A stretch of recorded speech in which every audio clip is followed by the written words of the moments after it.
Oh, come on. Stop being such a coward. Do you think it's enough? I mean, you want a real ending, right? With plausible plot development, don't you? This is probably one of the most challenging films I've ever seen, and the most unsettling part is that when I started watching it, I had no idea what I was getting myself into. Instead, during the first few minutes, I thought I was watching a typical genre film, with two intruders breaking into an ordinary family's home. Why are you doing this? Why not? To make their lives a living hell. Okay, let's play another game. And that's exactly what happens for the first 30 minutes, until we get to this moment, where one of these two psychos forces the woman to go find her dog. Cold. Ice cold. And then, this happens. Warmer. Warmer. And yeah, in case you were wondering, he is looking straight at you. This is the first time the guy breaks the fourth wall in the movie, and it's because he's fully aware that he's in it. What would you like to hear? What would make you happy?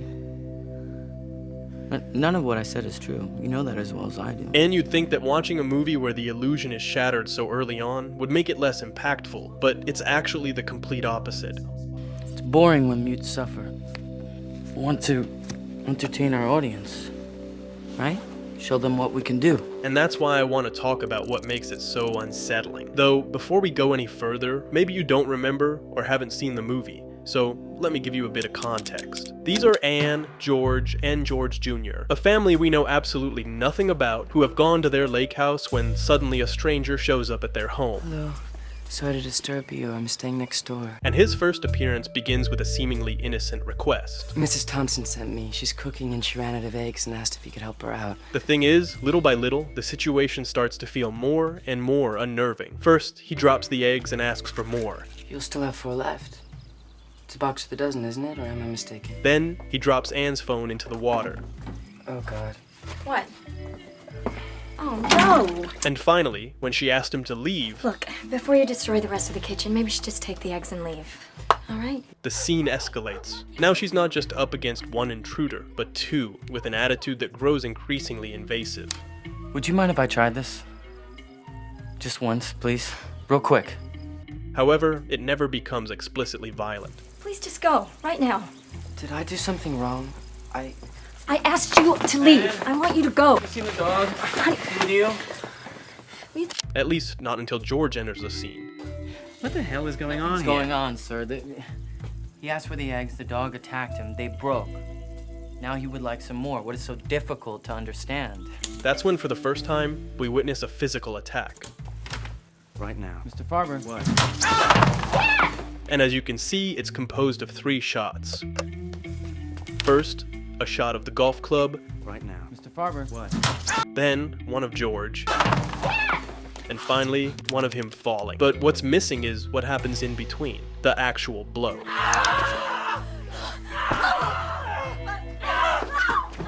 This is something that happens repeatedly throughout the entire movie, which is no small detail since the story essentially revolves around how these 2 individuals torment a family. Yet, we never explicitly see the violence. It always happens off-screen, conveyed through sound.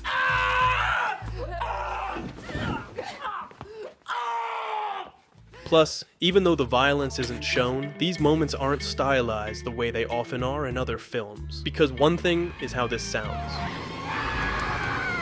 and a completely different one is how this other moment sounds, Exactly. Daddy would like to play too. which almost feels like the audio is about to clip, making it borderline unbearable. But at its core, the decision not to show violence serves 2 purposes. First, it avoids falling into the very thing the movie is criticizing, because Funny Games isn't just a genre film, it's a commentary on the genre itself. And second, it's meant to provoke you, the viewer. Warmer. That's exactly why the next scene, Warmer. when Peter forces Anne to look for her dog, Warmer. is so unsettling. When he looks straight at the camera, you're no longer just on the victim's side. You become complicit with the perpetrator. They don't want to bet. Well, it's not an option. There has to be a bet. I mean, what do you think? You think they stand a chance? And this is something you can see in the original Austrian version of the film from 1997, which the director later remade shot for shot in 2007 to reach a wider audience. In the original, this moment becomes even more iconic as the character goes so far as to wink at the audience. This is because director Michael Haneke wasn't trying to make a conventional genre film, but rather a reflection on the genre, where the most important dialogue isn't between the characters, but between the film and the audience. Why don't you just kill us? You shouldn't forget the importance of entertainment. And with that direct glance at the camera, it's almost as if he's asking you, is this what you came to see? Because as viewers, we walked into the theater to watch a movie that, based on the trailer, promised a typical genre film where we'd see the protagonists endure a series of struggles and physical punishments. After all, isn't that what we expect from movies like this? Well, the twist is that, with what happens in the remaining hour and 15 minutes of the movie, you'll probably wish you'd never chosen to watch it. And today, I want to talk about why the experience of watching this film is truly unbearable. But before we continue, I want to take a moment to thank today's sponsor, Skillshare, which has been an incredible help throughout 2024 in achieving my goal of getting back into drawing after like 10 years, something I've improved a lot on thanks to classes like this one, on how to draw faces. So if you want to kick off the new year on the right foot, this is the perfect time to start developing one of those hobbies or skills you've been putting off, because Skillshare doesn't just have drawing classes, it has lessons on just about everything you can imagine, from photography and filmmaking to video editing and more. And the cool part is that you can also follow entire learning paths, which are curated series of classes taught by industry professionals designed to help you reach your full potential. So if you're aiming to start 2025 flexing your creativity, now's your chance, as Skillshare is offering 1 free month to the first 500 people who use my link in the description, which you can also access through the QR code on the screen. Thank you, Skillshare, for sponsoring this video. Now, let's get back to it. You see, this is an awesome game. It's called Cat in a Bag. It's really fun. Here we go.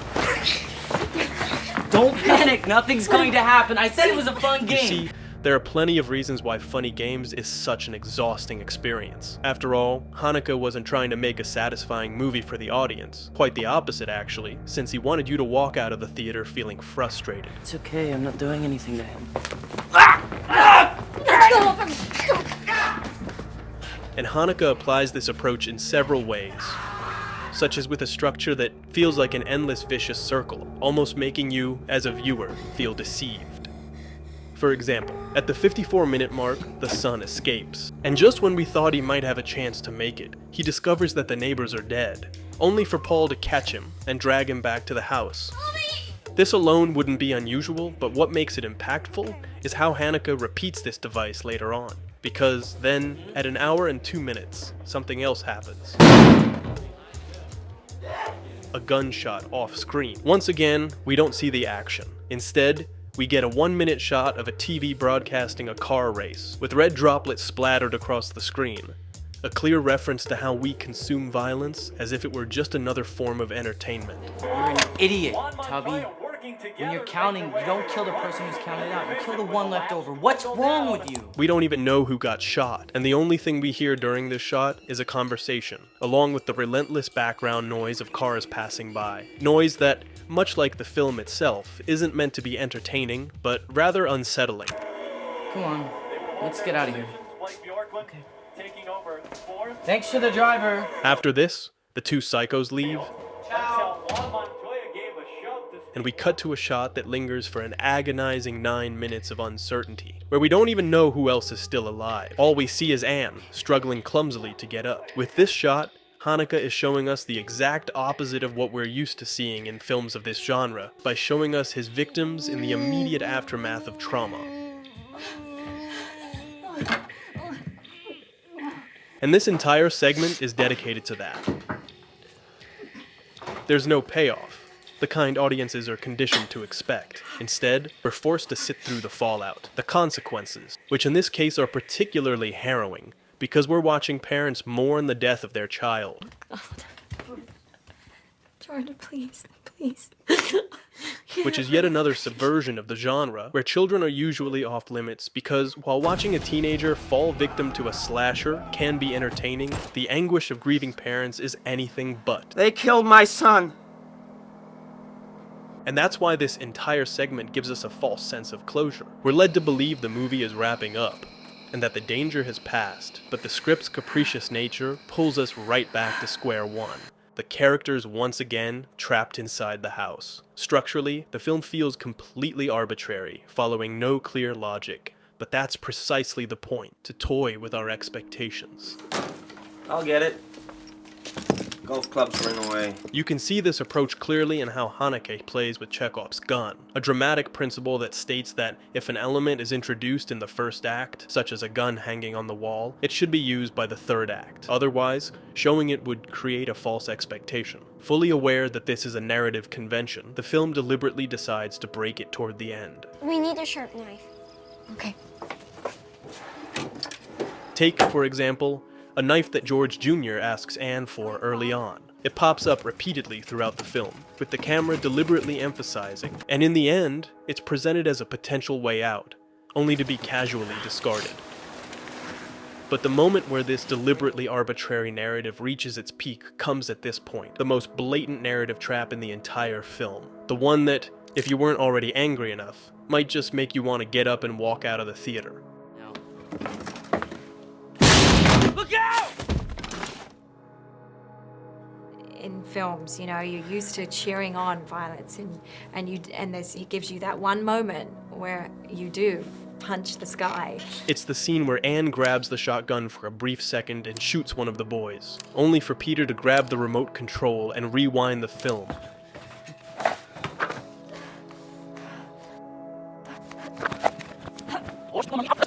Erasing her action and correcting his mistake. And then you realize he's playing with you again, and then you go, oh, you know, you regret it. You regret that it didn't happen. You regret that you craved it. You feel guilty.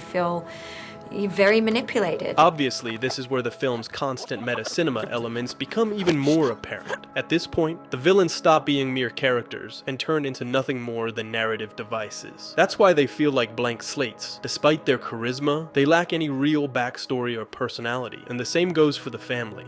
We know virtually nothing about them. They have no defining traits. We don't know what they do for a living, and their relationships are as archetypical as they come. Even their hobbies and actions feel generic, reinforcing the sense that they exist purely to serve the film's experiment rather than to be relatable or fully realized characters. In fact, Haneke flips the typical tropes of this kind of film with this couple, because by the end, when both characters are captured again, the movie refuses to offer the audience any sense of solace or emotional relief. Why would you believe me? 1, 2... Instead of a final moment of mutual comfort between them, we get this. I'll start with her then. The battery wasn't dead yet. A complaint from the father to the mother, delivered with a gaze that lingers for the entire minute-long shot. Here, just like throughout the entire film, George isn't a heroic figure at all. Actually, he's practically useless. An almost emasculated father figure who does nothing but sit there. On top of that, his presence becomes even more insignificant as the film progresses toward its conclusion, with the visual language becoming increasingly radical and how it handles off-screen space. By the final act, it takes things to the extreme. Once we cut away from this shot, George doesn't appear on screen again for the rest of the film, even though he's right there, sitting next to her, sharing the scene for another 9 minutes. This technique is used constantly throughout the film, forcing the audience into discomfort with long, drawn-out shots that deliberately limit what we can see and make us increasingly impatient. However, this particular moment pushes Haneke's approach to its absolute limit. And this idea of all the elements being practically blank slates extends to the setting as well. Just look at the house, which lacks any signs of life from a production design standpoint. There are no personal photos, not a single memorable prop. It all feels completely artificial, and that's intentional. They exist merely as the necessary subjects of the two psychos' twisted game, which, in turn, mirrors the very game we, the audience, are part of. Except, in our case, it's not orchestrated by the psychos, but by the director himself, who speaks to us through them. All of these dialogues... But isn't fiction real? Why? Well, you can see it in the movie, right? Of course. They're nothing more than Haneke making his commentary. C'est un film sur la représentation de la violence dans les médias, dans le cinéma. C'est une sorte, au moins c'est l'essai d'analyser dans l'œuvre, de donner l'analyse de l'œuvre dans l'œuvre. Well, and it's just as real as reality. Because you can see it too. Right?